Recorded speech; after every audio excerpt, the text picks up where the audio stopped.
In the other video, we covered what Jerry Conway had to say about the comic book industry and the allegation of sexism and looking at the comments via North American comic books. But when we look at the tweet in question, he was actually looking at manga, which is Japanese comic books. But I wanted to hold that off because that's an entirely big subject onto its own, and this is going to be taking quite a while to wade even through that. And I am personally involved because I did a tweet not technically defending Conway, but basically criticizing the critics of Conway, and it got a lot of traction, and I think I was misunderstood, as you usually are on Twitter, but I'll not put myself in this essay to defend what I said. I'll mention it briefly and reference it a little bit, but let's stick to Conway and then I'll try to explain my own position. But obviously with this kind of thing, I'm going to have to at least be a little bit personal and autobiographical because manga is only very recently popular. For a long time, it really didn't have any impact on the comic book industry, much less anime, which are animated films in Japanese and which are now much more popular. Let me first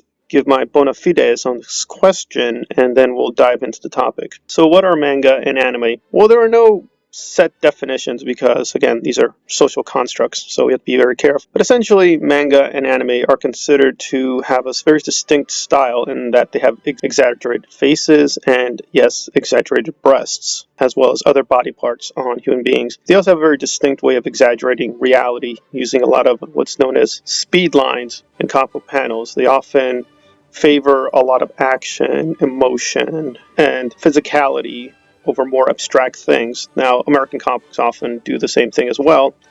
And what Conway was criticizing, that there's too much of an emphasis on sex, sexuality, and the female body, I would agree was a little bit narrow and not exactly correct, because as a lot of people on Twitter tried to teach me, apparently not knowing that I actually studied Japan actually for years.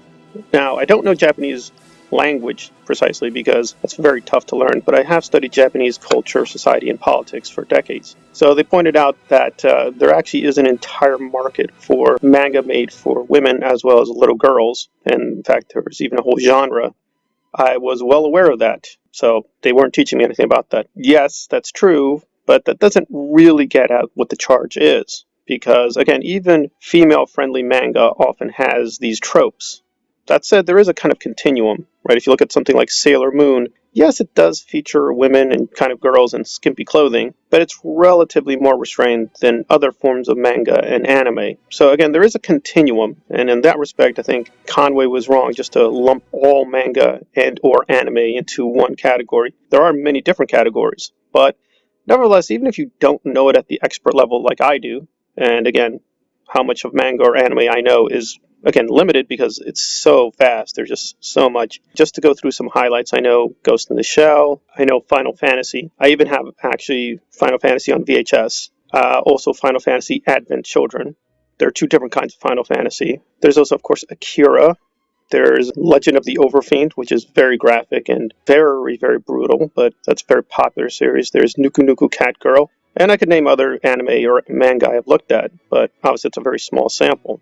But even from that small sample, you do see over and over again certain tropes or metaphors that are constantly used, and one of them is a fact that, yes, women have not just breasts, but huge breasts. In fact, breasts that are incredibly big and seemingly impossible, and actually even small compared to the American versions. Now, why that's so is still a curious thing and very hard to explain, because again, in the terms of the origins of anime as well as manga, there really wasn't that kind of explicitness or graphic nature to the work.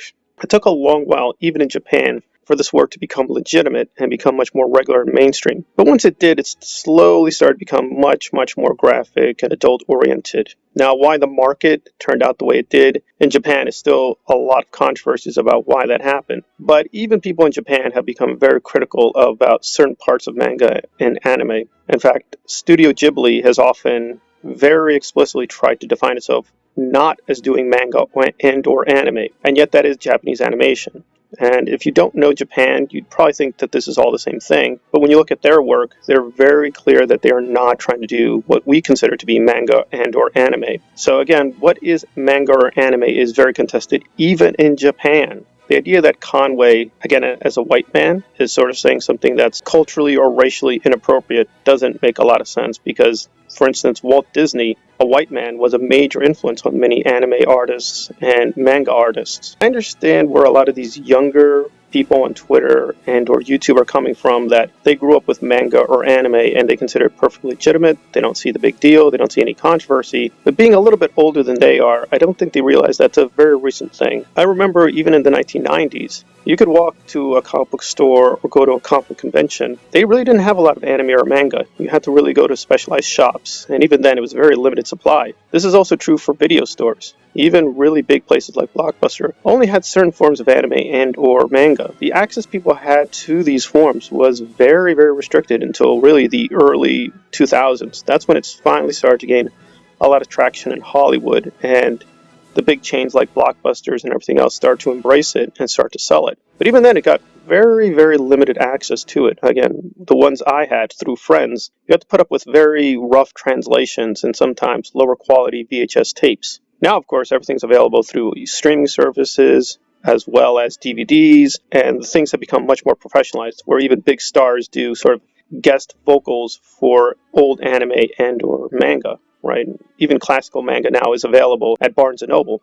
Again, all this is very, very recent, so I don't think people realize that it's a very, very recent development how much manga and or anime is being sold and popular. And I'm not faulting its popularity, I'm just saying that people treat it as if it had this insane legitimacy, and or everyone who was, quote, a real artist or a real comic book lover always knew that this was good or great stuff, or just lying. I just know for a fact this is all very, very recent. It's fine that there's this bandwagon now to idolize manga and or anime, but I'm just pointing out, at least at this part of the video, that this is all very, very recent. So to sort of just say that nobody with a brain ever thought anime or manga was trash is just simply wrong. This took a long time in Japan to catch on for decades. And even in America more recently, it also took a very, very long time to be legitimized. It's fine if you've always been a true lover of manga and or anime, but I'm just here to remind people this is all very recent, and some of the criticisms people have, including Conway, are not new. They've been voiced before. Now, in terms of his actual criticism, yes, we can get into that, whether it was strong, whether it was ignorant, but it's nothing new. It's not illegitimate. It's been voiced quite a few times. But I understand in terms of the perspective, if you're a much younger person, this all feels really strange because it doesn't feel very problematic to you because comic books are considered a completely legitimate form, and therefore a very explicit adult comic book also seems very legitimate and doesn't seem questionable. But again, this is all very recent in terms of the larger comic book history as well as cultural history of both Japan and the United States and North America. Well, we're going to have to get into more of the specific aspects of Conway myself and how to criticize anime and or manga correctly or accurately. But I'm questioning this kind of naturalness people have about how popular this form was. Again, just from the scholarship and articles and books I've read, it's very, very recent. I could be wrong, but from what I've been told and from my own personal experience, it really only began in the mid-90s that it began to gain really any real traction among a mainstream audience. But I could be wrong. But in that respect, this is nothing really too controversial in terms of criticizing anime and or manga. This has been done quite a few times over its history. Maybe you don't like that criticism, but it's nothing new and it's not illegitimate preemptively. All right, that covers the difficulty of criticizing manga or anime from an American perspective. Thanks for listening.